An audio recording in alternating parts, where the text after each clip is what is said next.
Sultan Ali Musaid wafat pada tanggal 15 November, meninggalkan tahta kepada putra keduanya, Malonggasi Jai Matawa Tarai Broto Mahathir. Pada usianya yang ke-22 tahun, Malonggasi dinobatkan sebagai Raja Goa ke-16 dan diberi gelar kebesaran. Penobatan Malonggasi dilaksanakan di pusat pemerintahan kesultanan yang terletak di dalam benteng Sombong.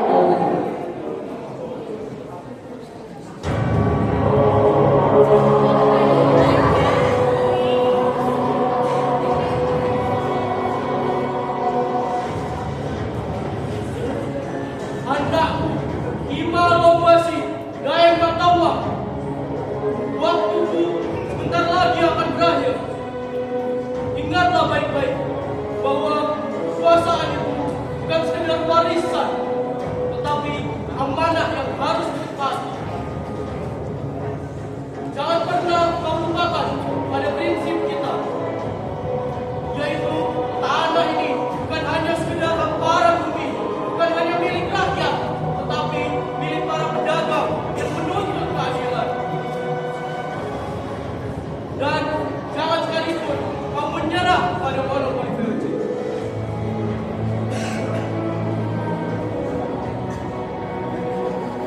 Ini, terimalah pedang sebagai simbol kehormatan dan amanah kita. Dengan pedang ini, aku serahkan kepadamu tanggung jawab menjaganya. Peganglah ia dengan karena pada bergabung tanah ini akan menumbuhkan kehormatan yang baik. Terima kasih Ayah Anda. Aku, Malonggasi Jai Matawa, akan berjanji dengan sepenuh jiwa dan tenaga untuk mengembalikan kejayaan dan juga Sultanan Goa seperti sedia kala. Baiklah, ingat-ingat janji-janjimu itu. Siap, aku akan melaksanakan seperti yang kau katakan, Ayah Anda.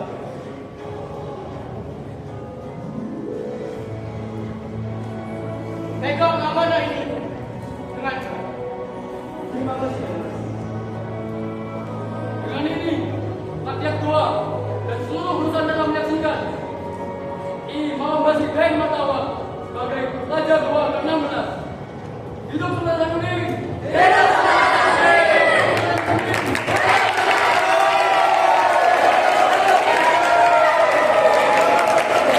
Dengan sorak-sorai rakyat, Sultan Hasanuddin resmi naik tangga sebagai Raja Goa, seorang pemuda yang kini memikul beban besar, bukan hanya sebagai pemimpin kerajaan, tetapi juga pelindung rakyat dan penjaga kejayaan emporium besar di timur Nusantara. Dari hari penobatan inilah sejarah mencatat lahirnya seorang tokoh yang kelak akan dikenang sebagai ayah jantan dari timur, simbol keberanian dan perlawanan terhadap penjajah. Aku, Malonggasi Jai Matawa, yang hari ini akan mengemban amanah sebagai Sultanan Goa. Aku berjanji akan membawa Goa pada kejayaan yang sejaya-jayanya. Wahai rakyatku, wahai pasukanku, ikutlah denganku untuk mencapai kejayaan yang abadi. Hidup Sultan Hasanuddin!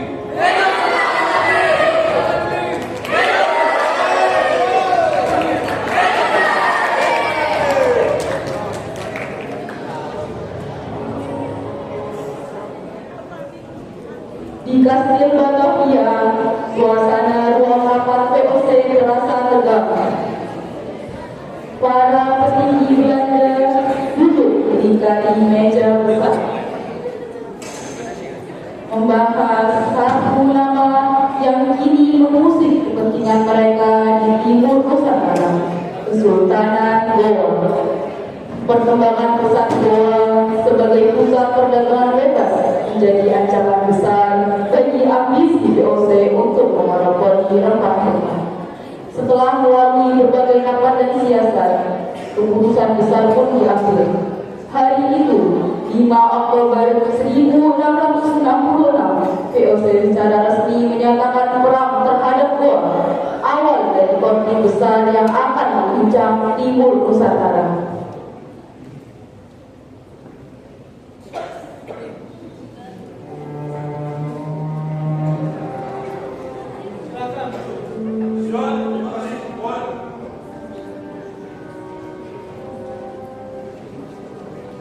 Para tuan sekalian, kita tidak bisa lagi membiarkan Makassar ini dikuasai. Makassar ini adalah ancaman bagi monopoli. Setiap kapal yang berlabuh adalah kerugian. Kita harus melakukan.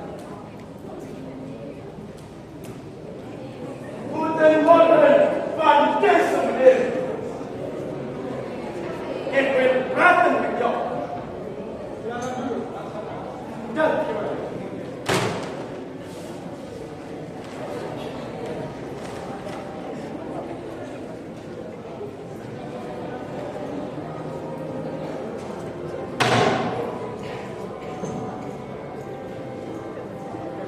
In deze pit, ik wil jij met dit praten. Deze van in Engeland. Jij, Duncan, je moet met.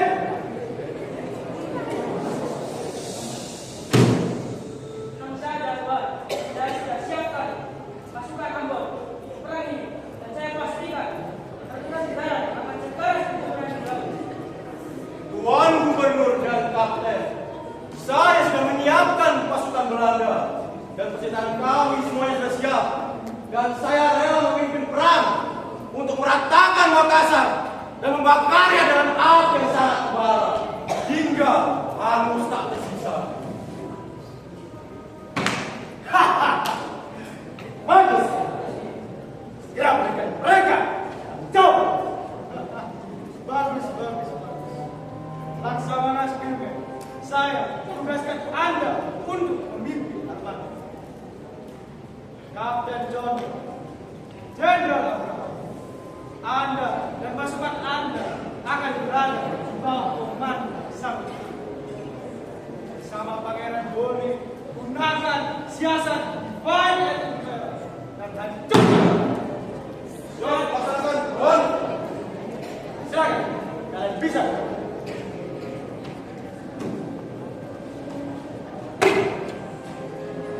Apa menjadi pahlawan jika kita masih bisa menjadi pahlawan?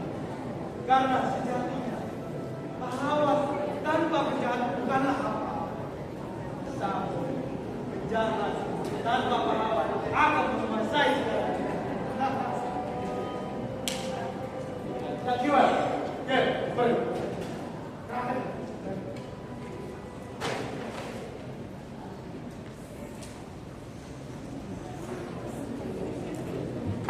Rapat berakhir dengan keputusan bulan armada besar VOC akan berlayar ke timur dipimpin oleh Laksamana Korneli Sudarman dengan dukungan Arun Palangga dan sekutunya.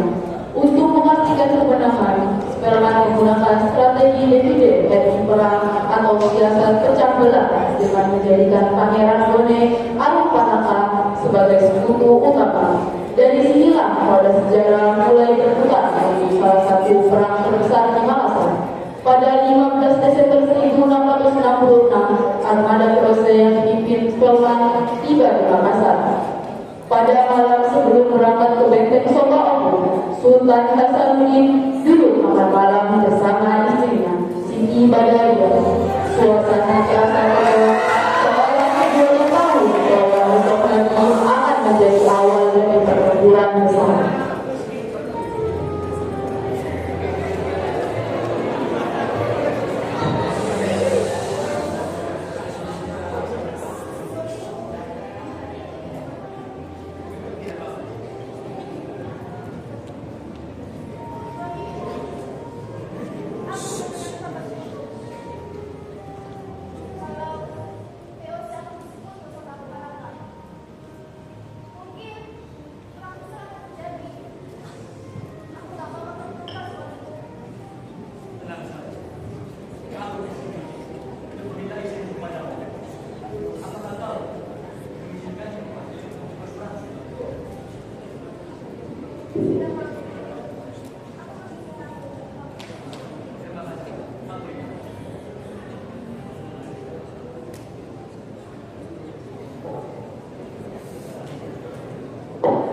istrinya Sultan Hasanuddin mendapatkan restu dari istrinya untuk berjuang demi tanah airnya.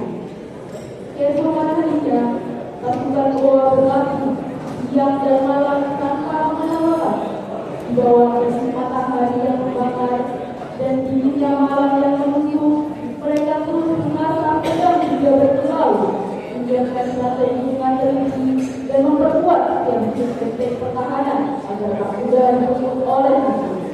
Suara dentingan lobang dan teriakan semangat bergema di seluruh halangan benteng Sobaoku, seolah menjadi lagu perjuangan yang membangkitkan keberanian. Berkiak ayunan pedang bukan sekedar gerakan, melainkan janji suci untuk melindungi tanah air, menjaga kehormatan Goa dan memastikan bahwa mereka akan berdiri tegak sebagai serangan siap menyerang.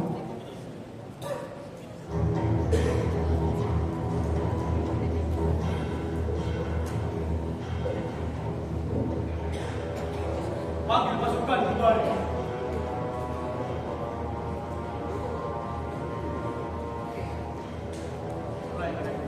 Pasukan Goa, siap! Siap! Kapten! Masih perang, siap!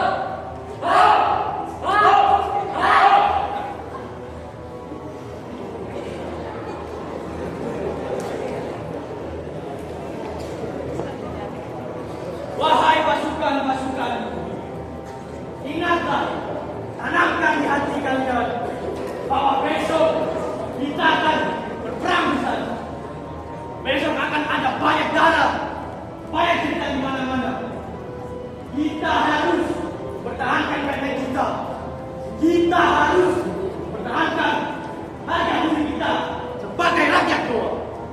Karena kita adalah Sultanan Goa. Aku ingin kau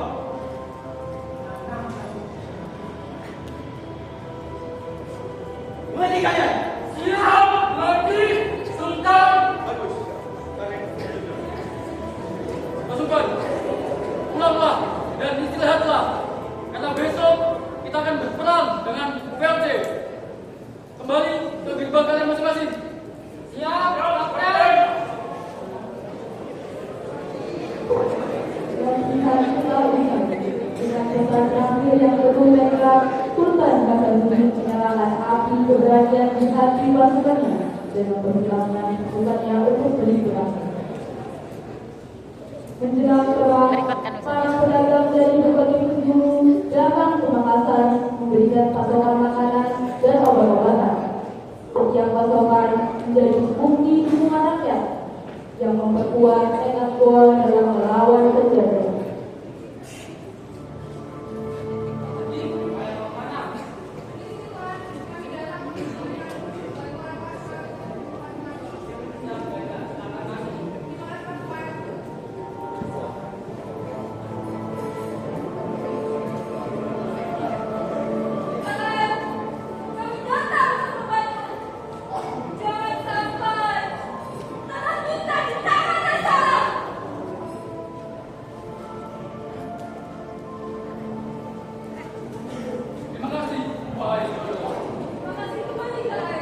Dan sampai tanah ini menjadi milik mereka, warga.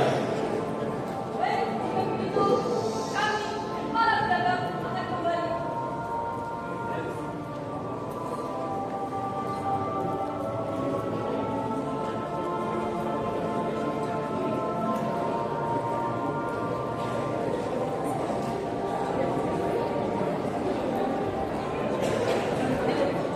Serangan proses dimulai. Penciuman ketiga puncak mengapa kapal-kapal belanda menembaki benteng Sobaoku tanpa henti. Langit Makassar menjadi saksi keberanian rakyat Goa yang melawan tanpa lekat.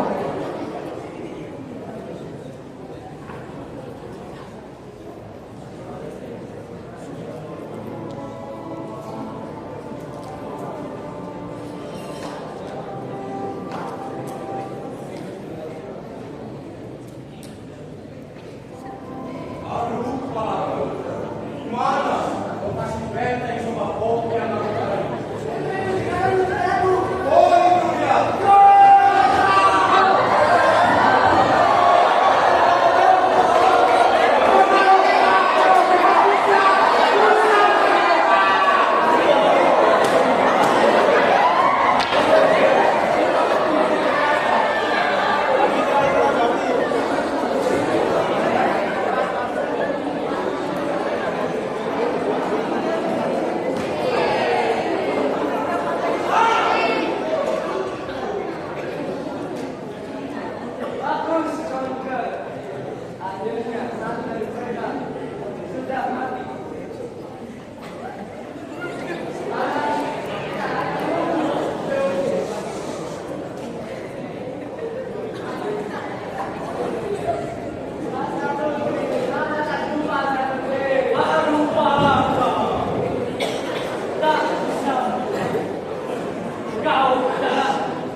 kau mengkhianatiku dan kerajaanku.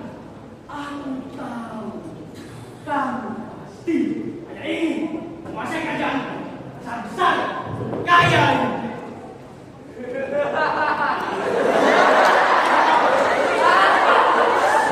Kau kira aku menyerahmu untuk merebut kekuasaanmu? Kau sendiri yang menghancurkan negeri. Kau membuat rakyatku kau berbudak.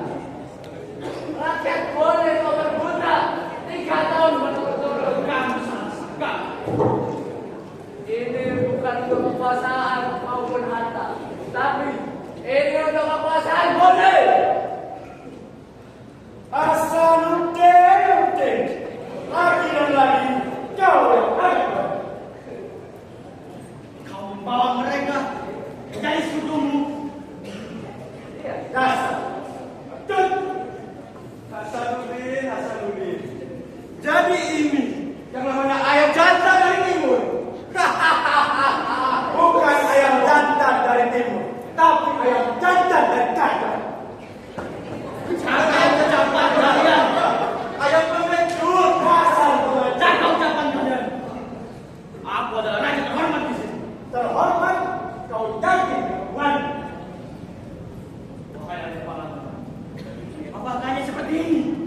Sekutu yang kau datangkan. Aku, Imam Basi dari Matawang, berjanji akan menghancurkan kerajaanmu dan negaramu sampai ke akar-akarmu. Jangan, Wah!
mengecut kau bilang. Apakah kau tidak pernah menjadi raja? Aku tidak perlu kaca.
mengabaikan kau semua. Apa kejadianmu? Tapi kau tahu apa? Cukup kau tunggu besok. Akan datang anak. Antum akan menunggu kedatangan dan pastikan bahwa kamu akan kalah dan matikan. Simpan penguasa. Siap untuk kalah. Sampai jumpa pengecut. Aku akan pendek besar. Perang pun akhirnya berakhir dengan berhasil. Dari deretan benteng yang megah yang dulu menjadi kebanggaan Goa, sekarang hanya benteng Pengaokulan yang masih berdiam. Benteng-benteng lainnya telah hancur dikepung oleh serangan demi serangan benteng yang tak kenal ampun, menjadi saksi bisu kelebihan perlawanan rakyat lama tadi. Pada 18 November 1667, setelah perang berakhir, Seosen memaksa kerajaan Goa untuk menandatangani perjanjian damai yang dikenal sebagai perjanjian Goa. Di sebuah ruangan rapat di benteng Pengaoku, suasana terasa tegang dan dingin. Sultan Hasanuddin dengan wajah terbelah duduk di hadapan Kolonel Skalman.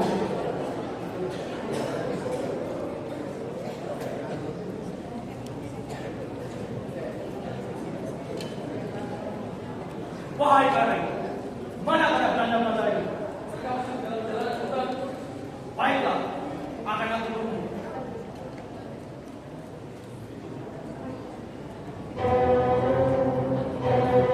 Ini. Selamat pagi. Wahai. Silakan. Jadi,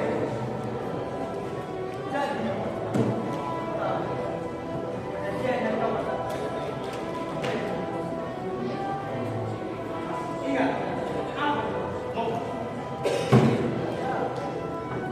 Halo, berikan.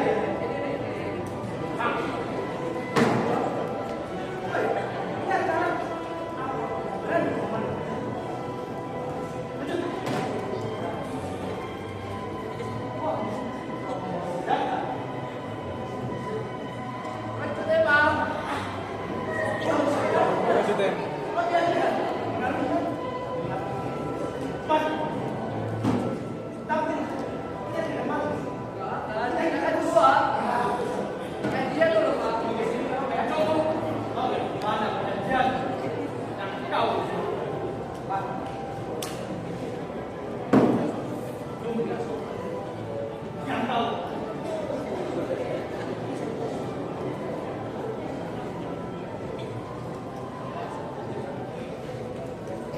Apa ini? Kau sembunyi perjanjian. Tentu saja perjanjian. Ini adalah pengambilan kekuasaan. Kau berbohong kepadaku. Ini bukan perjanjian. Jika kau tidak membuat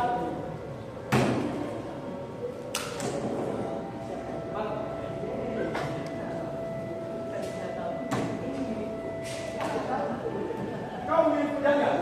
Aku punya isu. Apa?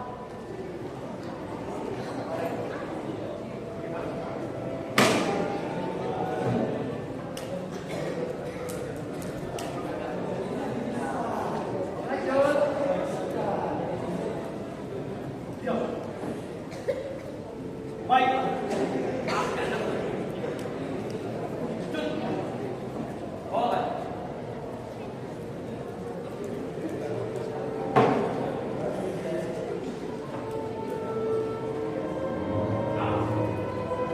Bilang. Baiklah. Silakan keluar. Situ. Anak kakak. Terima kasih. Bagus. Jangan sopan. Dengan hati yang berat, Sultan Hasanuddin menerima kesalahan demi menyelamatkan rakyat Goa dari penderitaan yang lebih dalam. 2 tahun setelah perjanjian Goa, Sultan Hasanuddin kembali bangkit melawan, namun Seosen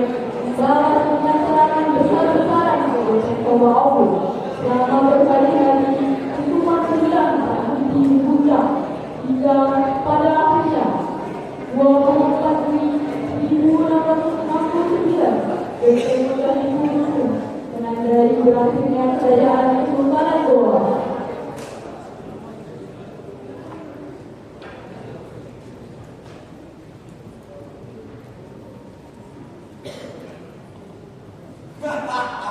Arung Palaka, aku sungguh bangga padamu yang rela melawan si Hasanuddin itu.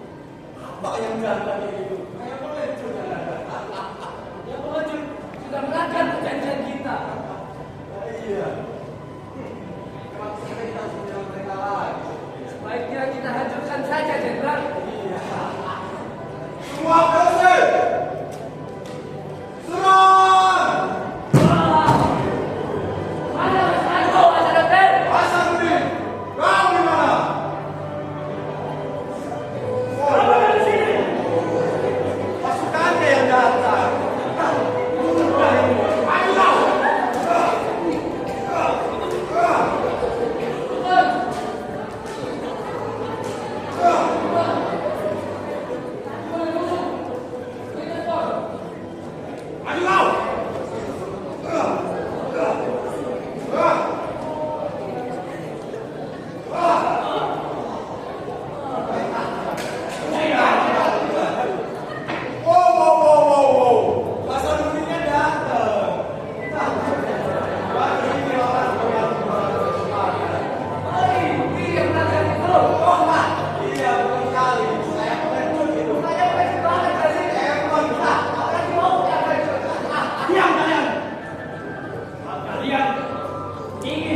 memperjuangkan, mempertahankan kemerdekaan Roma.